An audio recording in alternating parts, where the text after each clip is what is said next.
So I do 5 minutes of that, and then I go up to the second floor, and then I do another 10 to 15 minutes of stretching. And that entire the 10 and 15 minutes, I have Summer Madness by Kool and the Gang playing in my headset. As we mature and travel through life, it becomes increasingly more important that we know not only how to check in on ourselves, but how to regulate as well. On this week's episode of the Infusion BreakDown Show, the breakdown crew sat down among ourselves to discuss what gets our spirits up when we're feeling down. Let's see what we come up with. Before we get started on today's episode, I'd like to introduce to you our Black-owned Business of the Week, where we showcase quality Black-owned businesses for you to support each week. This week's business is Mend the Heel, founded by James Harris, based out of Richmond, Virginia, where their mission is to bring awareness to the stigma surrounding mental health among men and underserved populations. James is also the founder of the Healing Hub, a wellness center that offers outpatient therapy, yoga, mindfulness, and financial resources to the community. Visit their website to order James's book, Man Just Express Yourself, as well as to learn about the other services that they offer. So the question we have for today, what lifts your spirits when you're down? Comment below, let us know your opinion. We also have timestamps in the description below. As always, be sure to check them out. So some background context to this question. I was browsing through the topics draft sheet that we have to pick what we talk about each week. And I found that this topic was particularly relevant just because everyone who I checked in with the past week or so, it seems like nobody's doing really well. Every time you ask somebody how they're doing or how are things going with them, it seems to be a very middling answer or a sense of hesitancy to it. So, I mean, including myself, I feel that. And I was thinking about what really lifts my spirits because I felt like I was in need of that. And what I came up with was just number one is family and loved ones. And that's been increasingly more important the older that I've gotten. And even being an introvert, so I think I have a different situation than the two of you guys because like I live by myself. I have infinite solitude. I could be by myself as long as I want to. So once I do spend time with my loved ones, it actually is refreshing because I haven't been exhausted. And so that's kind of the dilemma. And it's like I can spend 6 days just after work. I just go to the gym, come back home or something like that. And then maybe one day out the week, spend some time with somebody or make sure that I have that time to, like, even though I haven't been able to go home as frequently as I like to, do a video call with my sister or somebody like that. Stuff like that really boosts my mood. It gets me through the day. And I look forward to that kind of stuff. So it's not like people have this misconception about introverts that there's like hermits who don't need any kind of social interaction. Human are social creatures by nature. It's just varying degrees that we get energy from it. So it could exhaust you or it could actually drive energy if you happen to be an extrovert. But it's just like we still need it to some capacity, and then we may all be more selective about who we choose to spend our time with. But if it's somebody who I really value and appreciate and we have that kind of relationship, then it's beneficial to me. So I would say that's the biggest thing that gets my spirits up. And then I was thinking also about activities, and I was actually in the gym one day with Dondre, and he had asked me, what do I do to relax? Because I wasn't feeling too sharp. And I had told him, oh yeah, I work out, I go to the gym. He told me that that's not relaxing. The gym, although you're doing something, but that's not actually relaxing. You're being active still. And that's true, because I find myself, even at the gym when I'm doing reps and stuff like that, I can still ruminate. I can still think in between the sets. And that's something that I don't like necessarily. It's something that I try to break myself out, but it's still something that occurs. And so when I was thinking about things that actually do force me to be present and in the moment and that I can find true joy out of, I thought of a few different things. Number one is cooking. Well, these aren't in any particular like priority order, but the first thing that came to mind was cooking, just because good food always makes me happy. And I enjoy putting together new recipes or trying things out, and you kind of have to pay attention. Otherwise you burn the dish, you leave something in too long, or you don't add it soon enough, or like time is of the essence. So you really have to pay attention to how you're preparing the dish. And then also in conjunction with the family and loved ones, like I love to enjoy a dish with them. So cooking for people who I love and care about, that's cool. And then also I thought about nature. So being able to connect with something bigger than me. And I feel like that's always something that keeps me grounded. There's always beauty to be found. And in the book that I was speaking about before we got on, 12 More Rules for Life by Jordan Peterson, he has a segment in Rule 8. So it's called Try to Make One Room in Your Home as Beautiful as Possible. And so the concept that he's talking about there is that as we grow older, we tend to lose our fascination with the abundance of beauty in the world, like children do, they have natively. So he talks about in that particular segment where he was walking with his children when they were younger, when they were 2 and 3 years old, and how they would be so fascinated by like ladybugs and earthworms and stuff on the ground. It's like as an adult, you're focused on the goal in front of you. You're focused on getting to the store, and you start to lose appreciation for those things. And there's no shortage of it. Just look out the window now, like you might just see a tree, but if you actually pay attention, there's nuance to it, there's beauty to it, there's things that differentiate it from any other trait. And I think taking time out of my life to do things like that, sometimes maybe I just grab the camera and go on a walk, I feel like that really helps me a lot. And oddly enough, I actually say Netflix. So I'm someone who doesn't really or didn't really watch a lot of TV. Like once I got into college, I stopped. I really stopped watching stuff. But after when Dondre was telling me about that and I started to think about it, Netflix and watching series, like shout out to Desmond for Blacklist too. So Raymond Reddington, he be on his stuff. So Netflix is actually, and by extension, TV or I guess series on any kind of streaming platform. That really helps me decompress because it forces me to focus on the narrative. So that's one of the few times where I'm actually not lost in thought. It's because I'm trying to pay attention to what's going on, and I actually get caught up in the fantasy realm. So I really find that as a really useful way to decompress. And that's probably the last thing that I do before I go to bed most nights, unless I'm just too darn tired. So, like I said, I'm going to secondhand endorse Blacklist. If you haven't watched it before, you definitely should. It's good stuff. Don't you do yoga? I do. I haven't really. So I've slacked off the past month, maybe a little bit more, and that's not great. So thank you for holding me accountable to that, or I guess at least making me feel guilty about it, so I can roll at the mat tomorrow morning. Oh, okay, I'm about to say, can't you use that as a means to calm yourself or relax in a way? Yeah, I could. It's just having to wake up at the right time, and I mean, I haven't been doing that. I haven't been waking up at a regularly regimented time. It's like, Oh, really? Being lazy? to a degree, yeah. I would say I've been dealing with, I guess, stressors at all angles, and so my sleep schedule has been compromised. So even if I do get up early, man, I feel like getting up right away, or my sleep would just vary. So I'm trying to get more control of that. But to your point, Josh, you are correct. Yoga can help. It has helped me before. I should be doing it. Okay.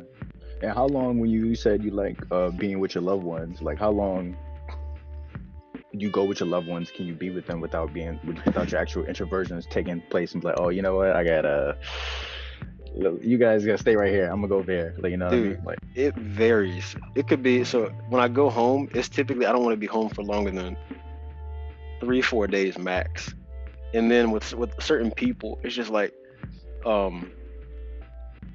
so last time my dad came to visit, and he and his wife came down. It was he, his wife, me, my sister, my granddad. We were all at the house together. And my dad, I think he has more energy than I do. And so he was just his normal stuff. He hasn't seen us a long time, so he's like really happy and over the top. And it's just like after being around everybody, like my granddad's loud too. And he's definitely an extrovert. And everybody's loud and energetic. And it's like I'll eat, but then after a little while, I came and sat in the living room by myself, and I was just chilling. It's like they can stay in the kitchen. I don't love them any less. It was just too much. I need to decompress. So it varies all upon the individuals. Like I have friends who I can hang with every day, and I feel fine. I don't feel the need to decompress from them. Or I have friends who I can only hang with maybe once every month or something like that, without getting frustrated with, I guess, us butting heads or just things they do. So I mean, like, and it has nothing to do with whether I care for the person or not. It's just like certain tendencies, and they don't always work together. gotcha. What about you, Des? Yeah, what I'm gonna say, I'm gonna challenge Dondre's theory on the gym not being an area to kind of like relax or lift your spirits, and I'm only challenging it on the premise that routine matters, and routine doesn't just apply to life. Routine applies to just, I'm sorry, not that it doesn't just apply to life, because life is everything. It doesn't just apply to like your lifestyle and what you do when you wake up, make your bed, brush your teeth, whatever. It applies to like all the intricacies within life as well. And I think routine is really something that you have to take into consideration when it comes to the gym. Now you probably think I say, hey, yeah, you got to go 3 times a week or 4 times a week or whatever, and that's your routine. Like I'm actually breaking it down to the perspective of when you walk into the gym, you find your cubby, like you have designated areas. Like there's certain things where, like I walk in and I see that same area that I always put my stuff in, it's available. Whether we realize that or not, like that's a check off my list, because I know we could think back to when we were in college, and each time we walk into the classroom, how you get that little hit. Like some, you might, I don't know if y'all ever care too much about it, but I would always feel some type of way when I walk into the classroom in college and somebody's sitting in my chair. Like I know you saw me here last Monday and last Wednesday, and here you are sitting in my chair. So when I walk into the gym and I have space that is available, it's very relaxing, because one, I'm not putting my belongings in a place that I wouldn't normally do it. Two, when I can actually go into my routine without having to think, it's perfect. So I go into the gym, I put my belongings where I know they'll always be, and then I hop on the treadmill. I'll do 5 minutes of walking, and when I'm doing that 5 minutes of walking, it's like meditation. Like I'm only focusing on my breath. Like sometimes I'll look at the TV and see what's on, but I'm really focusing on my breathing. So I do 5 minutes of that, and then I go up to the second floor, and then I do another 10 to 15 minutes of stretching. And that entire 10 and 15 minutes, I have Summer Madness by Kool and the Gang playing in my headset. And all, if you know what song that is, it's nothing but just high pitch and low pitch horns playing. It's a very, very like soothing song, almost, to where it just brings you to a like state of uh it brings you to a real state of clarity. And then it also like prepares you for the workout, because it's not only it's just like this really peaceful song, but those high pitched horns that get you ready for the workout. So when I'm going into the workout, I already have a clear mind, rather than me going into the gym with a whole bunch of stuff on my mind and I'm thinking about it in between sets or whatever. Like I'm going into the gym, I'm getting myself prepared for the workout, and then I actually start the workout. Where some people might consider that warm up part of the workout itself, I consider that like my preparedness to get ready for my actual workout itself. And then I'll go, because Bryan sees it all the time. Like Bryan could be on the opposite side of the gym, and I'll literally just be in my own state of mind for almost in half an hour, and I won't even notice him until I'm shoulder to shoulder with him. Like we can almost be in the same vicinity. Like there's been plenty of times where we've been at OneLife and we've both been on the second floor in the stretching area, and I'll be on one end and he'll be like in the middle, and I do not see him until we're crossing or until he walks up to me and give me a fist bump. So the gym is definitely something that lifts my spirits, and I think it's something that can lift everybody's spirits if done right. But of course, like you have to break it down. Like you have to look at everything that involves going to the gym, and it's not always just weight training. Like, I took yoga too, so I'm not gonna say I took it. I'm not gonna act like I was heavy into it. I went to a few classes, and I take everything that I learned in it and I try and implement it. Like even though it's like a beginner level, like I really do focus on a lot of the stretches that made me feel like, when you got that nice little stretch and then you just feel like, I don't know, it's hard to explain the feeling, but it feels like all the weight just drops off your shoulders after you finally hit that one little stretch, or maybe your back cracks and it just feels like all the stress just melts off your body. Like I focus on those same type of stretches before I go into the workout, because the intention of the workout is to not distract your mind or to remove yourself. Like it is a form of therapy, but it's not meant to remove yourself from society. It's truly meant to better your body and put you in a more healthy frame of mind. Now I think it's a detriment to yourself if you go into the gym with that negative state of mind and not affecting, but expecting a positive outcome. And then so I actually created a little list too. Number 2 is music, and I say music because their gym and music are interchangeable. I can tell you straight up, like music saved my life numerous times. And I always talk about Kid Cudi. I always, mention like a lot of older mixtapes that the newer generation might not be familiar with. So I used to, when I was in high school, man, I used to stay up to like 2, 3 o'clock in the morning on school nights, listening to, Kendrick Lamar's mixtapes, listening to all Kid Cudi stuff before Man on the Moon. Really big into A Tribe Called Quest, really big into De La Soul, really big into Nas. Everything before, of course, I'm a big fan of everything Nas, but I was really big into everything before I Am. And then also, I mean, anything you could think of that's like 90s rap that's like very, very abstract or very influential like today. Like I used to listen to all that stuff, and what I would do is like I'd put on headsets. So it's not like I'm just like laying in the bed listening to stuff. Like I'm putting headsets on, and this was back then when Beats by Dre was like really big. I'm listening to everything I possibly can because I grew up in bands. So I'm not only just trying to listen to what Nas is saying, I'm listening to, listening to everything as far as like what instrumental was chosen, what sample does this instrumental pull from. Like I'm thinking about all that stuff to just put me in a flow state of mind to where like whatever I feel is bothering me, it doesn't matter. Like this music is really what I'm like focused on right now. And like that was really big for me because I would get those dopamine hits to where, this was a time where Twitter was blowing up and like I could tweet a lyric or whatever I'm listening to at 2 o'clock in the morning, and somebody responds, or somebody's asking me, hey, yo, can you update my iPod for me? Like, yo, I really rock with a lot of this stuff you're listening to, or you can burn a CD. Believe it or not, I am that old. We burn CDs. So yeah, man, I did all of that. But swinging it like more present day, I think these three are the most that I hang on the most. Accountability, reflection, and perspective. I think the last two are very interchangeable. But I always look at if something went wrong, I always try and look at what I did or what role I played in something going a certain way. And if there was anything that I could have done to do better, or what actions I did cause this outcome. Like I look at stuff from that perspective. And I think that oftentimes I'm very quick at finding my answers to where I'm like, okay, I'm feeling this type of way because I haven't been following a routine. So like I know I need to wash my clothes. I know I need to go to the gym. I've acknowledged that I need to do it, but I'm not doing it. So my spirits are low because I'm not doing this. And all it takes is like, okay, we'll take one step at a time. Throw a load of clothes in the wash. Okay, cool. We'll clean off your sink. Organize your stuff. Go to the gym. And then as you do those stuff, like your spirit's just, all right, you get that dopamine hit from actually accomplishing stuff. And then the last part is always, just the perspective. It's like life can beat you down if you do allow it to. And you always have to remember that, you 12 months ago was wishing for where you're currently at right now. And I think that we just do not have, as humans, I wouldn't say as humans, as a society, we're so fast paced now that it's so hard to continuously look at things from, that outsider's perspective and acknowledge that like everything you are currently receiving in life is what you were once wishing for. You're in this constant state of wishing and always wondering why you're never truly able to appreciate what currently is. And I think that's like the biggest thing, because as we get older, like for me, I'm not gonna say I've fallen out of love with music, but I don't listen to it as much as I used to. I wouldn't say that I'm, going to the gym as much as I used to, because I've been having my son a lot more. So I don't,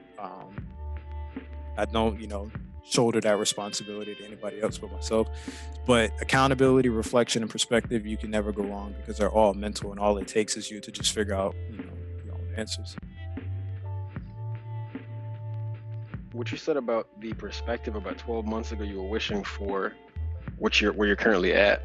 That implies that your situation has improved over, like, well, it could be you got what you wanted, but you didn't. True. It didn't work out for you, but it implies that there was some direction that you headed, that you had the intent. So, I mean, I guess for a forward-driven person, but that could apply. But there are certain circumstances that could be outside of your control. So True. I mean, and that's why, like, I really presented this like in a sense of like from greatest to least, and that's what kind of why I had like accountability and reflection before perspective, because that perspective aspect is very contingent on your environment and what has came to fruition over those 12 months. But I definitely gym is always going to be number one. Music is always going to be number two, or you can definitely interchange them, because I've been using those methods longer than I've been using the accountability, reflection, and perspective. ARP, no ARP. I do agree with the music. That's a large part of the reason I like the music that I listen to is because I can identify with it, or music has gotten me through particularly tough times. Like there's certain songs that I've listened to. Like this is one in particular by Kevin Gates called "Give It All I Got," and I knew that song from start to end, like 2 years before he actually released the song, because it had got leaked on YouTube, and I would just play it on repeat. And then like I had it downloaded, and then one day somebody had like YouTube had deleted it, and I was so pissed. But he actually released a song earlier this year, and like I said, it's a constant motivation. So whenever I'm feeling down and I just have to power through it, that's the song I go to. Sure. That's what Summer Madness is to me right now, man. Like those horns are so like condescending that like you truly feel every emotion during this song. So like if you can get yourself to that state of like awareness and just calmness, and you hear those horns, like everything just flows the way it's supposed to. Who is that by? Kool and the Gang. Gotcha. For me, sometimes it really depends on what's really got me down. But say, for instance, if it's like a death or something, usually something that'll help me lift my spirit is like staying busy. You know, just like no matter if it's continuing my editing or just going YouTube, finding a video to watch in some manner, just try to stay busy in some form or fashion. Or sometimes I like to go to the gym too, as far as like to lift my spirits, is like if it's like a death, because sometimes it'll help me get my mind off of it. Sort of like how Desmond said, it's kind of the music at the gym. It puts you in a certain mood, so it kind of gets my mind off for it. So that really helps me too. So I guess you can put in music with that, as far as going to the gym. But if it's like a personal issue, I probably said this before, but I know the podcast has helped me, like just coming in here talking to you guys. I know that's helped me, like just some personal issues, whether it's like relationship or just stuff I'm dealing with mentally or something like that. I know the podcast has really helped in that manner. Or it could be something like I do more now, just like remembering who the fuck I am. Like I know who I am. Like I know I shouldn't be like this depressed person, you know what I mean? I know what I'm capable of. So that's really the biggest thing too, just remember who I am. But I know personal issues, really the podcast, that's really helped me, just coming in here and really talking about it. And not just really the podcast, but really talking about it in general. Like we have a good discussion about it, like, but I can't, usually the discussion I can't really have with most other people, you know what I mean? Because they're just like, they're not as inquisitive as you guys. So really definitely the podcast, just coming in and talking about it, definitely is something to lift my spirit, or just staying busy. Biggest thing, you know, like editing and everything. So lately I've been spending on YouTube, just finding like videos and to watch and everything too. So yeah. What kind of videos? Lately I've been watching like Warzone videos, like tips and stuff. I've been doing that for a while actually, but Bro, you have got to watch. Do you watch Nick Murks? I don't think I've watched them. I mostly watch Savage, and I watch like Iron. I watch like a few people. I don't think I watch him though. So I watch Nick Murks, and then there's this YouTuber. His name is J God, and he does like a full breakdown. Like he gives you all the classes you need for Warzone too. Like he tells you what the best loadouts are, everything. So I like Nick Murks because like his play style is what mine used to be when I did play every day. Like very, very gung ho, always rushing. I still rush to this day, but like because I don't play it as much, like my senses are not what they used to be. But yeah, Nick Murks he's like the one guy that I continuously watch for Warzone content. But yeah, I think I got it with you. I think you're the more the aggressive part, but the thing you're lacking is the probably the positioning thing, because you like to go with the zone and everything like that. So I noticed that. Yeah. So after like looking at more videos and everything, so but I check them out though. Yeah. But yeah, that's just this is like just finding random videos on YouTube too. Yeah. Finding new channels too. Sure. Do you have a favorite? Not really. Your channel? As far as like a channel on YouTube. Yeah. Well, the Breakdown Crew, of course. That's my favorite channel. Aside from us, of course. Oh, I mean, Is there any other channel?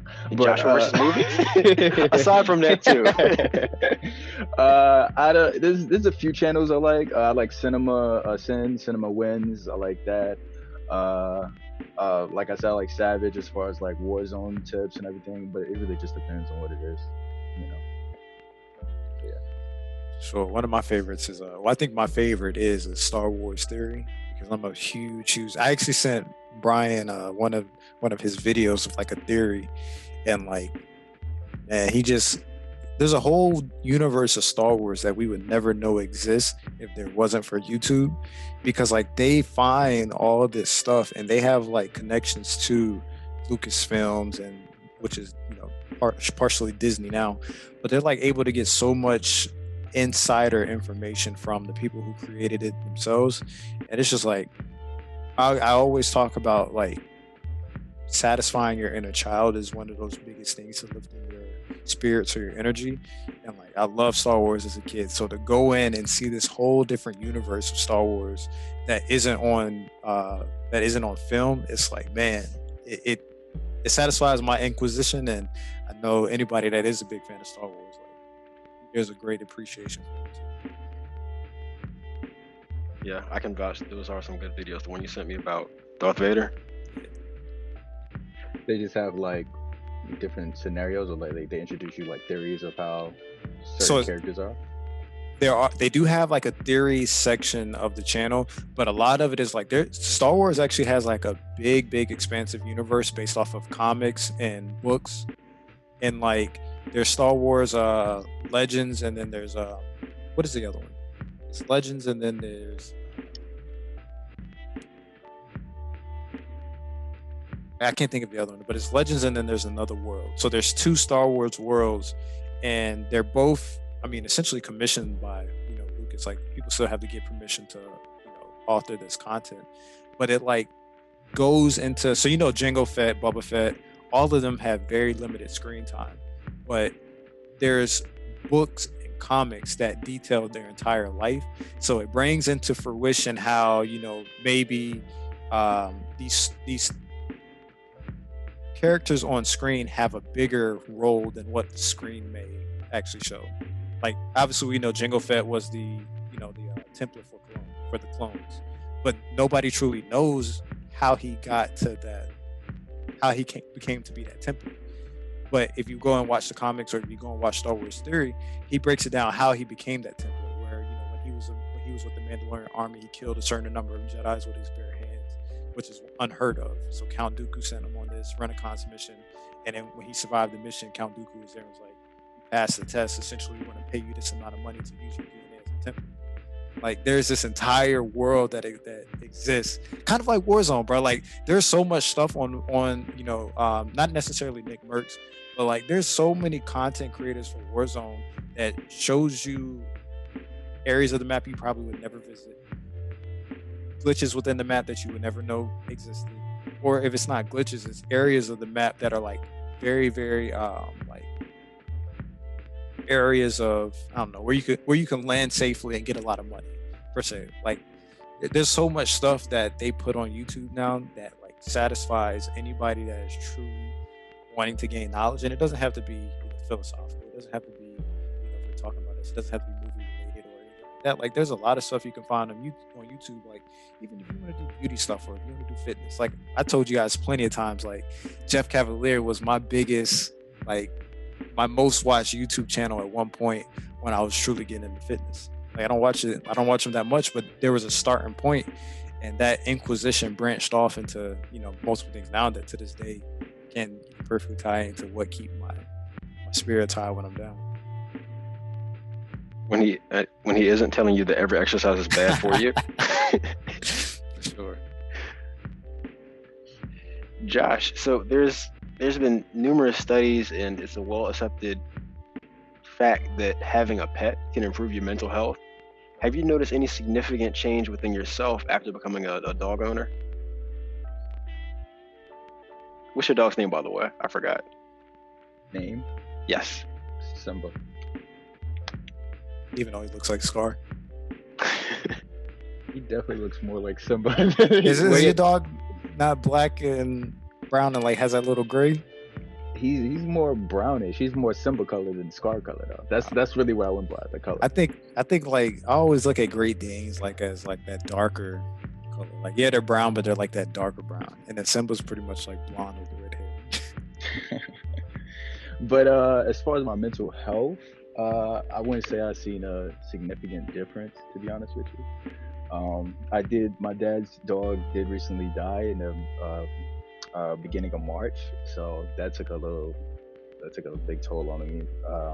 But other than that, I wouldn't say having a pet has increased my mental health. You know what I mean? Yeah. Nothing that I can see, you know what I mean? Nothing that I can notice. Like I wasn't depressed in August, and then when I got him in October, I was like, oh shit, this is a different thing for me, you know. So. Yeah. What was the catalyst behind you getting a dog? I just want a companion. That's primarily the beneficial part, I feel like. You said that's primarily the beneficial part? I feel like that is the beneficial part, yeah. Because having the companionship, because like you said, you pride yourself as being more so introverted than I am. And so with you also, well, I guess you live with your family too, so it's a little bit different. So it's easier for you to get exhausted because you do have the option for the social interaction, even if you don't want it.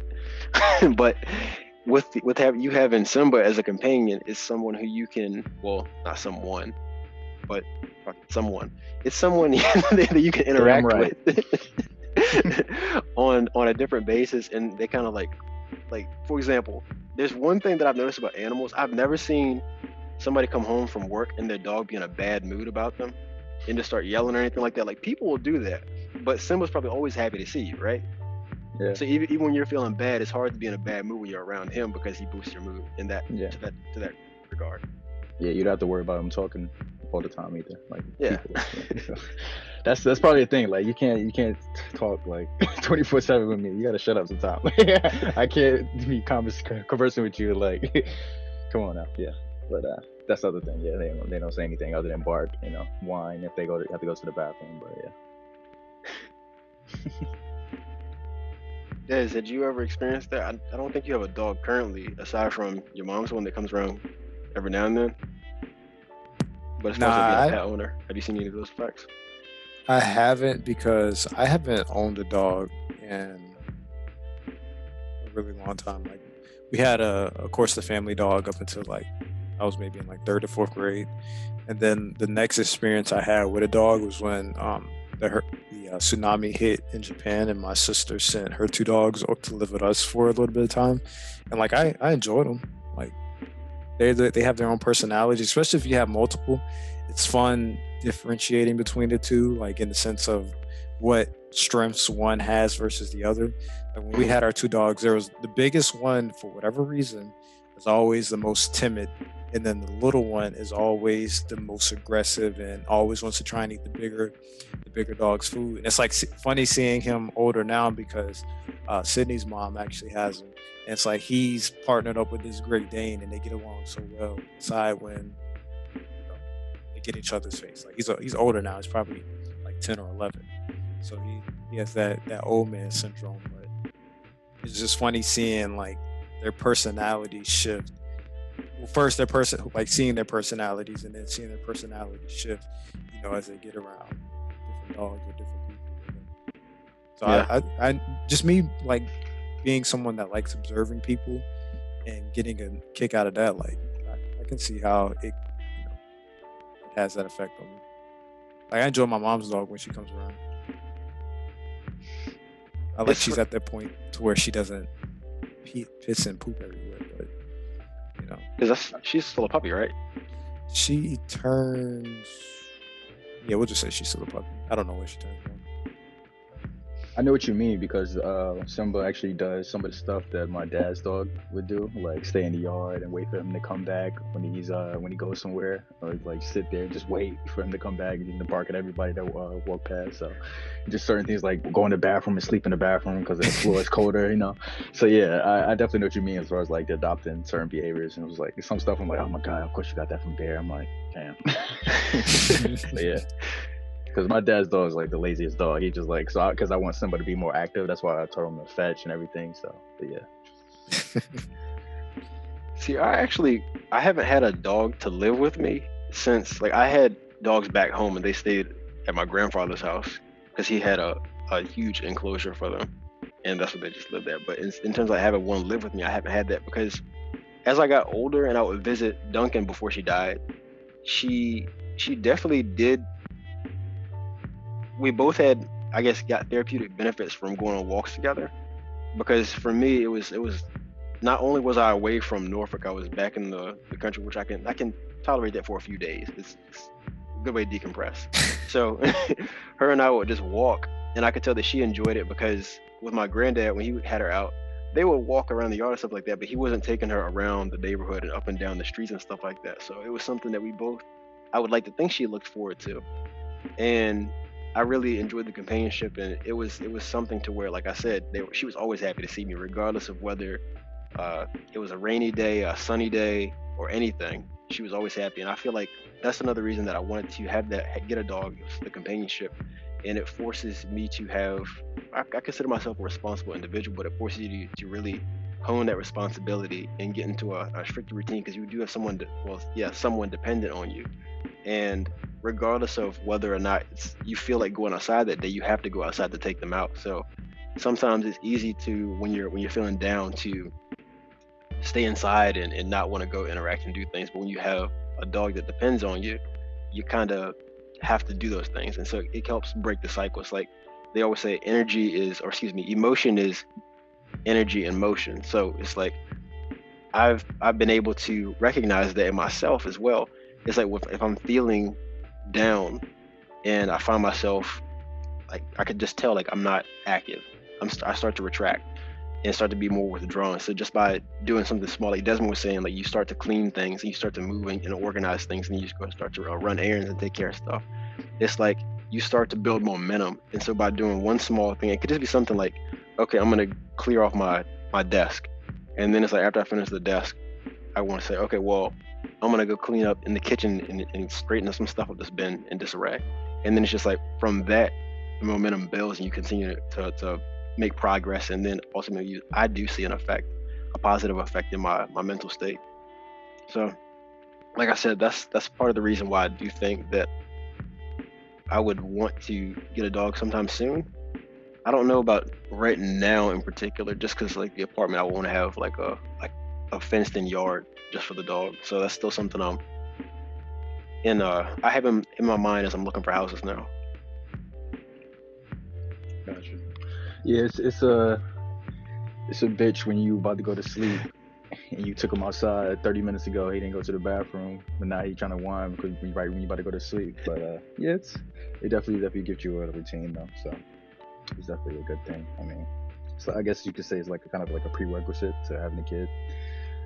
Get a dog first, and then see if you can't take care of the dog, you definitely can't take care of the kid. So it's kind of how I look at it. But yeah, I mean, it's the same level of, well, it's the same in practice. Of course, it's different levels of severity because, like, for example, with no diapers, the stakes are higher with a child. It's like, okay, if you have a dog that you don't train properly, you may just have you may have an unruly animal that you have to keep your eye on, and they might, I don't know, nip at people or something like that. But if you do the same thing with a child and you don't properly raise them, you have a badass child that becomes a dysfunctional adult, and it's wreaking havoc on society. So wreaking havoc on society. I'm serious. Like, the potential to inflict harm, yeah, the potential to inflict harm is much more severe for a human than it is for a dog. And that's just the fact of things. But I guess off of the dog subject, I did have a question for you guys, each of you, and I don't have any particular person that I'm posing it to, so feel free to take it. So how do you know when your mental health is beginning to atrophy or is in decline?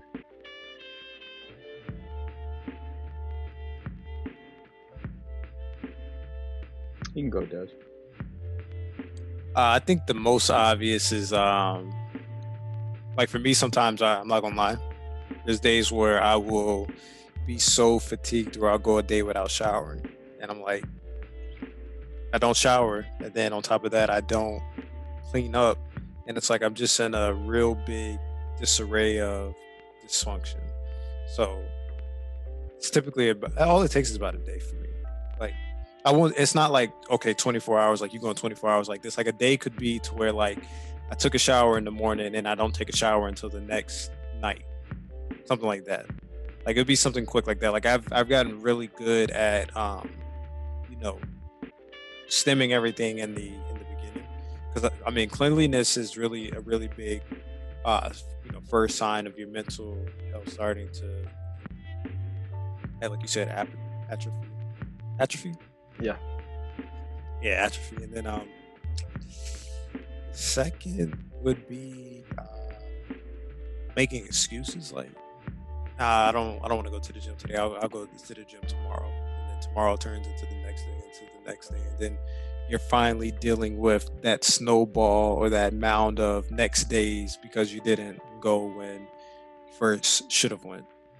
And you know, you try and substitute it with, you know, like I'll substitute it with Warzone or I'll substitute it with Blacklist, but like there's no accomplishment. Like there's times to where you should be relaxing, but when you are in a state to where you're starting to fatigue mentally, like that's not the time to relax. Like that's the time to become a little bit active and proactive in the same sense. And then when you like truly when you're relaxing, it should be because all right, I've had a long day and it's time to relax. Like I've had 100% in the tank. I'm now down to 15. I need to recharge my batteries for tomorrow. Like from that perspective, not, you know, yeah, I don't feel like doing anything. I'm just gonna binge watch, you know, Netflix for 8 hours. I don't feel like getting in the shower right now. I'll get in the shower later. Like it's things like that. Des, I'm gonna give you your second shout out for this episode.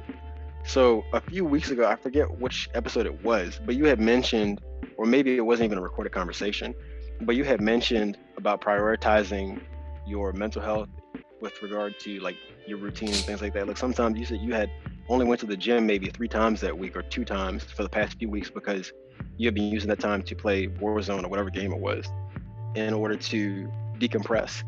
And I used to be really hard on myself for like I had to go to the gym like I had to do 5 days a week, and if I missed a day, then it was like, all right, I have to make up a day or something like that. And I understand that, of course, I have goals and I can still work towards those. But like what you said, it's something that I knew, but it was just good hearing it from you as well. It's like, it's no good to have the body you want and to look the way you do or look the way you want to if your mind doesn't match it. And so if you're doing it, it's like at what cost? So now if I do happen to like be in a really bad state and I do happen to miss, I can still, like you said, decompress and not feel guilty about it. I think that's a real thing with highly ambitious people. It's like we tend to want to beat ourselves up for when we fall short of our goals or slack off on the routine. Like it really takes a toll on you. Sure, and then your body started to break down, and then eventually your mind goes with it because you know you got pinched nerves, or you know your joints aren't in alignment, or things like that, or you're starting to get arthritis because of, you know, you're doing all this work but you're not doing the proper stretching. Like you gotta start thinking like, man, fitness isn't just going in and looking good and, you know, doing everything that Instagram or YouTube says. Like it's a mindset at the end of the day. It's a lifestyle. Mindset, lifestyle, all of that. Like it's a big fish. Josh, For what was me, your take? for me, I'll probably say it's when I start skipping like work appointments with no substitute for what I'm skipping. Because sometimes I actually would reschedule like appointments to like do some more editing or to like to finish some editing for maybe this video was releasing that day, so like to finish some copyright issues or something like that. But sometimes I would like skip and create an excuse for why I shouldn't be going, or like just reschedule for no apparent reason and like put myself in a more difficult position in later on in the week. So I would say that's really when and the excuse goes into more like kind of what Desmond said too, as far as like the gym too. Like I'll create excuses for like not wanting to go to the gym, kind of the same way he talked about like, oh, I can go tomorrow, I mean I have to do this, you know what I mean, but and like substitute it with something else when I shouldn't be. So that's really when I would say like I just start making excuses like why I shouldn't be doing this or doing what I'm doing, like going through my routine, basically why I shouldn't be going through my routine. Make excuses. How do you get yourself out of that rut to stop making the excuses? Just do it. Like one of the things like I try to work through, I pretty much just say to myself, just do it. Like Nike slogan type shit. Like just do it. Like I know I don't want to go to work today, but just do it. You know what I mean? How long does it take you though? Usually it'll take about a good after I make the excuse in my head, like, oh, okay, I don't want to go work like this. I'm like, and then I start thinking about it, like the repercussions of what happens when I actually do like skip or like I'm gonna lose this hour. Like my paycheck isn't gonna be what I want it to be. You know what I mean? So, and then I'm like, you know what, just do it and just go. And usually, and like I want to say probably at least 80% of the time when I actually approach like, okay, just do it and actually go to work or something like that, it turns out to be like a really good day. Like I actually have fun that day. Not that I don't have fun at all, you know what I mean? But I just like really had that, like it was like I made a good decision to go to work, because if I don't go to work, I'm at home doing what, like just being lazy. It's not like I'm a substitute work to go to the gym, you know what I mean? I'm just yeah, that's really what it's just making excuses. That's how I know. So it's relatively close to the time where the excuse comes. So I mean, but I would think that you would fall prey to that sometimes. Like the excuse would actually be successful. Like you would think, okay, I'm not going to do this, and then you do that. So I was saying in instances where that is successful, where you do miss the routine, how long does it take you to recover? Wait, I'm sorry, say that one more time. Like when you fall in a rut, like how long does it take you to get out of it? Like when you actually are missing your routine. Oh, like when, say for instance, like I didn't go. Okay. Yes.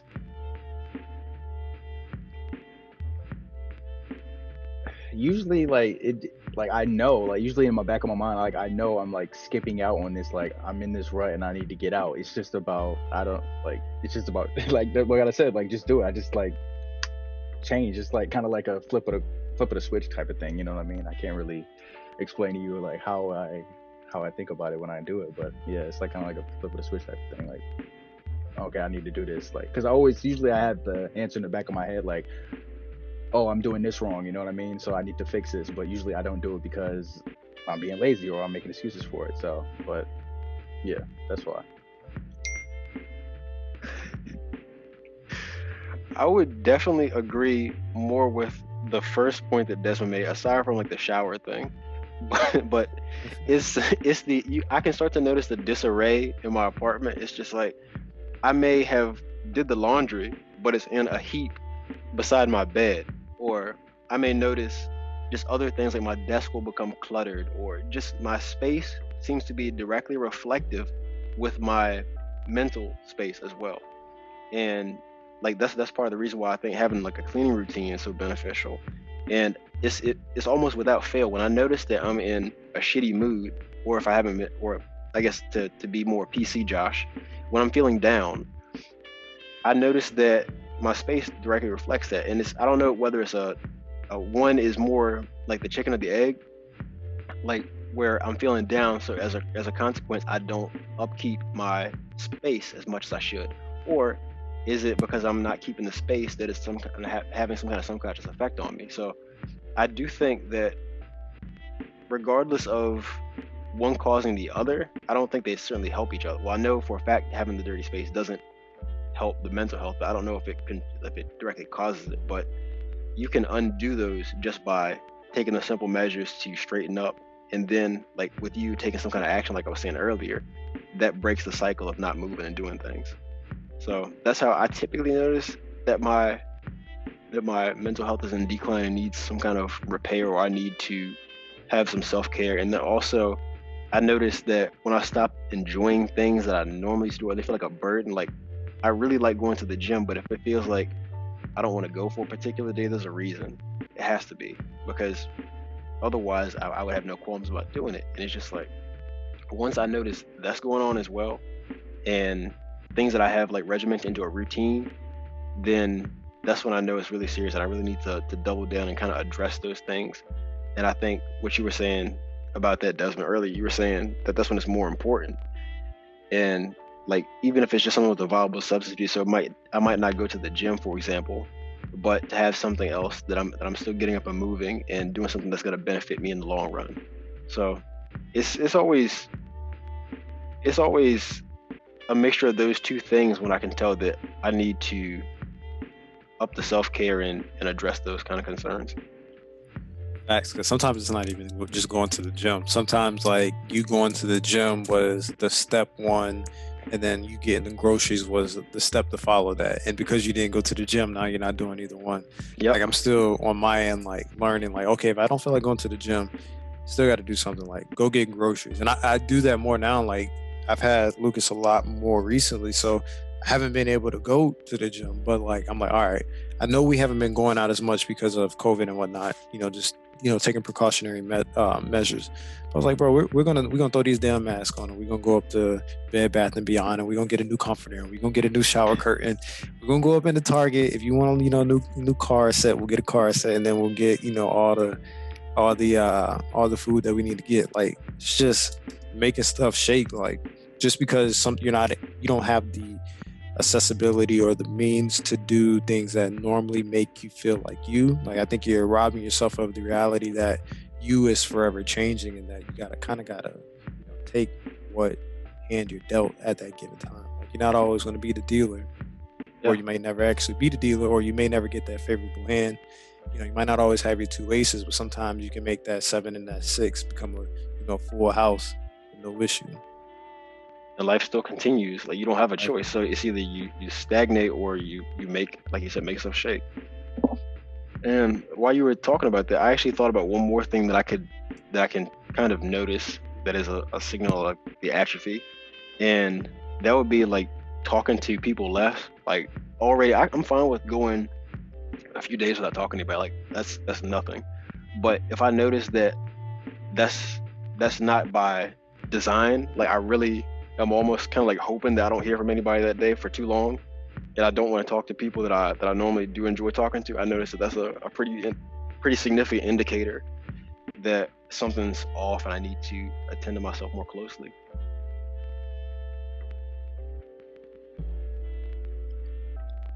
Gotcha. Anything else you guys want to add? Nah, bro. I think we we hit this one out the park. We probably weren't expecting it to be this gritty, but we touched on a lot of things that people can take and apply immediately. Because I remember when when we had that podcast a long time ago, the episode where I'd mentioned 23 for whatever reason is the year a lot of people go through stuff. And I remember just randomly going back and checking like a post when we were talking, you guys did a little recap. And there's people that resonated with that. So, I think, people that do choose to listen actively and, formulate, decisions later, I think they can take everything we, stated and, kind of reflect on, where they might be deficient or what they can do to tweak, their perspective of, what they feel is a bad situation, because it's always good in every bad. There's always bad in every good. You kind of got to just, like I said, make that 7 and 6 work, or, make it shake. There's really no other opportunity, man. I ain't gonna tell you, you might as well fold, because, once you fold, you get into the habit of folding, man. Not to say that, folding is always a bad thing, because, sometimes it can save you, but, it's a bad habit at the end of the day. Gotcha. All right. You don't have anything, right, Bryan? Okay. You have a something of the week? Yo, Seaspiracy on Netflix. I'm already 1 for 1 with Blacklist. Watch Seaspiracy, man, because you'll probably read it and you'll think, we're talking about how, and in part it is correct. You're talking about how, what? I ain't even gonna tell you. Just watch it. It's one of those things to where when you watch it, whoever told you to watch it, which I am expecting, when I do get my phone fixed in the next couple of days, I am expecting texts about this documentary, because it is that damn good and it is that damn impactful, and it provides a lot of light on this whole climate change and everything that's going on. And oftentimes we think it's one thing, we think about plastic and all that stuff, but there's a whole bigger fish to fry, no pun intended, when it comes to climate change. And I think Seaspiracy opens up a lot of what we need to be more vocal about, what I think activists who are vegetarian, vegan, or very, very pro, you know, Earth. Like, I think this needs to be like a directional shift, man, because the stuff that you're going to see, like, he doesn't hold anything back. Like, a lot of the scenes that he got, you know, illegally in some of the countries that he recorded them in, because they try and or they have strict laws on recording, you know, certain things of this nature in, you know, their respective country. So I will say, like, when you watch it, like, understanding that the amount of risk he went through to get the film, and then how perfectly put together it is, like, you're truly going to enjoy it. I think it's one of the best documentaries I've watched. I think it's like the second most impactful after minimalism or minimalist, whatever that documentary was, because I remember watching that like 2016 when I was like, man, I got these Jordans, I got, you know, this gold chain, I got, you know, BMW, I got all this stuff. I'm like, but what does this stuff mean to me at the end of the day? So it was impactful in that sense of where, like, it drives your focus in regards to the bigger issue when it comes to planet Earth. And, you know, I know y'all will enjoy it. I know those who are animal lovers, you guys will have to have a box of tissues by when you do watch it, because it is very graphic. But it is like, if I can say this is the end all be all for recommendations, this is better than anything that the previous 98 have put on your plate. It's better than any of the album of the weeks or the books of the weeks. Make the claim. Interesting. All right. Be sure to check it out. We're gonna see you guys next week. Peace. But while you're here, be sure to check out other great content from the Breakdown crew, including previous episodes of the podcast, Joshua versus movies, Joshua versus music, and of course, haven't forgotten about my plant lovers, feel the love. Just check out this begonia.